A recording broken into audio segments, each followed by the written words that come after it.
গাঁজা গাছ ধ্বংস করল বাইজলবাড়ি থানা পুলিশ। বিষয়টি সংবাদ মাধ্যমের কাছে তুলে ধরা হয়েছে বিস্তৃতভাবে। এ থানাধীন এলাকায় এই অভিযান চালানো হয়। তিনটি জায়গায় অভিযান চালিয়ে গাঁজা বাগান নার্সারি ধ্বংস করা হয়েছে বলে পুলিশের তরফে জানানো হয়েছে।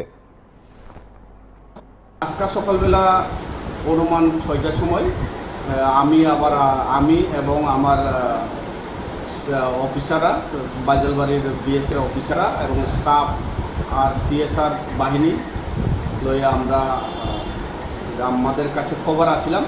এই খবরের মোতাবেক আমরা আজকে জায়গাতে যাই। যাওয়ানোর পরে জায়গাটা হয়েছে কাঁচামাটি এরিয়াতে, জুমিয়া কলোনি এরিয়াতে, ঠেংরাবাড়ি এরিয়াতে আছে বলে আমার কাছে খবর আসলাম।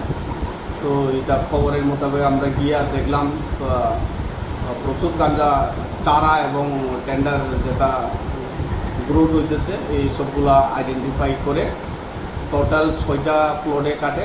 একটা প্লটে অনুমান কানি 1.5 কানি হইব। তো টোটাল 6টা প্লটের অনুমান 10,000 গাছ এবং চারা মিলে 10,000 মতো হইব। তো আমরা এটা আজকে ডিস্ট্রাকশন করে আসছি।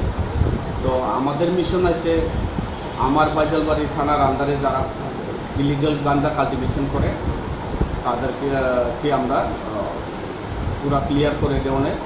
তো আমরা ওই মিশনটা শুরু করছি আর আগামী দিনেও শুরু থাকবো। যে জায়গা থেকে খবর পাই আমরা যাইয়া কেটে দিই। Thank you.